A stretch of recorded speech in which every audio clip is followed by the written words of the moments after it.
بسم اللہ الرحمن الرحیم۔ شروع اللہ کے نام سے جو بڑا مہربان نہایت رحم والا ہے۔ ایک شخص کہنے لگا، بیٹیوں کے اتنے مسئلے ہوتے ہیں، اچھا ہوا میرے پاس بیٹی نہیں ہے۔ جواب دیا گیا، اللہ بھی بیٹی اسی کو عطا کرتا ہے جس میں اسے پالنے کی اوقات ہوتی ہے۔ بندہ عامل کے پاس جاتا ہے کہ کام نہیں چل رہا، اور عامل 20,000 لے کر اپنا کام چلاتا ہے۔ جس دن تمہارا سب سے قریبی غصہ کرنا چھوڑ دے، سمجھ جانا تم اس انسان کو کھو چکے ہو۔ آج کا انسان اپنے دکھ سے دکھی نہیں، بلکہ دوسروں کے سکھ سے دکھی ہے۔ انسان ہونا ہمارا انتخاب نہیں، قدرت کی عطا ہے، لیکن اپنے اندر انسانیت بنائے رکھنا ہمارا انتخاب ہے۔ انسان کا اپنے دشمن سے انتقام کا سب سے اچھا طریقہ یہ ہے کہ وہ اپنی خوبیوں میں اضافہ کرے۔ اپنے چہرے پر کوئی درد ظاہر نہ کرو، کیونکہ وقت کے پاس نہ تو آنکھیں ہیں، نہ احساس اور نہ ہی دل۔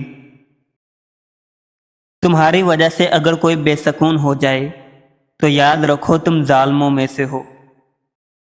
درخت اپنے پھل خود نہیں کھاتے، دریا خود اپنا پانی نہیں پیتے، کیونکہ دوسروں کے لیے جینا ہی اصل زندگی ہے۔ گناہ زہر کی مانند ہے، جو کم ہو یا زیادہ ہر صورت میں نقصان دہ ہے۔ کبھی کبھی کچھ نئے لوگ آپ کی زندگی میں پرانے لوگوں کی قدر دلوانے کے لیے بھی آتے ہیں۔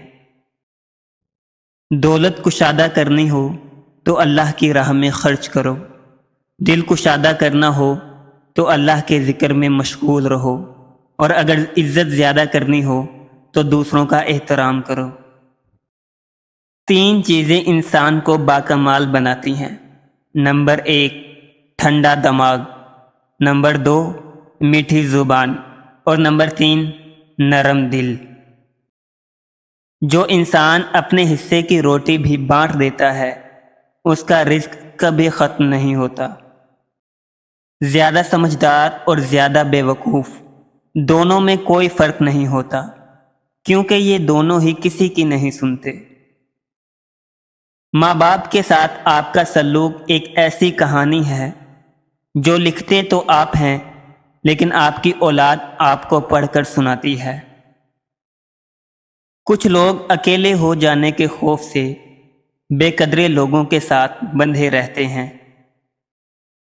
بعض اوقات دعائیں رب کے فیصلے نہیں بدلتی، مگر آپ کا دل بدل دیتی ہیں اور رب کے فیصلے کے مطابق کر دیتی ہیں۔ زندگی گزر گئی سب کو خوش کرنے میں، جو خوش ہوئے وہ اپنے نہ تھے، اور جو اپنے تھے وہ کبھی خوش نہ ہوئے۔ ضروری نہیں کہ کسی کی آہ یا بد دعا ہی تمہارا پیچھا کر رہی ہو۔ بعض اوقات کسی کا ضبط اور بے پناہ صبر بھی تمہاری خوشیوں کی راہ میں بھاری رکاوٹ بن جاتا ہے۔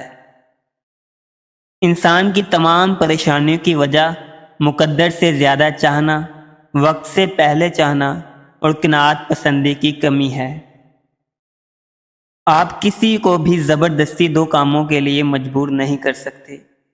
ایک محبت اور دوسرا عبادت، دونوں دل سے ہوتی ہیں اور دونوں کا رشتہ روح سے جڑا ہوتا ہے۔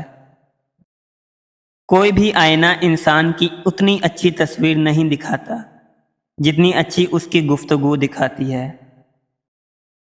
اپنے حال پر افسوس کرنا اور اپنے آپ کو لوگوں کے سامنے قابل رحم ثابت کرنا اللہ کی ناشکری ہے۔ دنیا اگر ہاتھ سے نکل جائے تو بندہ غریب ہو جاتا ہے، اور یہی دنیا اگر دل سے نکل جائے تو بندہ ولی ہو جاتا ہے۔ انسان کو بولنے میں 2 سال لگ جاتے ہیں، لیکن کون سا لفظ کہاں بولنا ہے یہ سیکھنے میں پوری عمر گزر جاتی ہے۔ اگر آپ زندہ ہیں تو غلط باتوں کی مخالفت کرنا سیکھیں۔ لہروں کے ساتھ لاشیں بہا کرتی ہیں، تیراک نہیں۔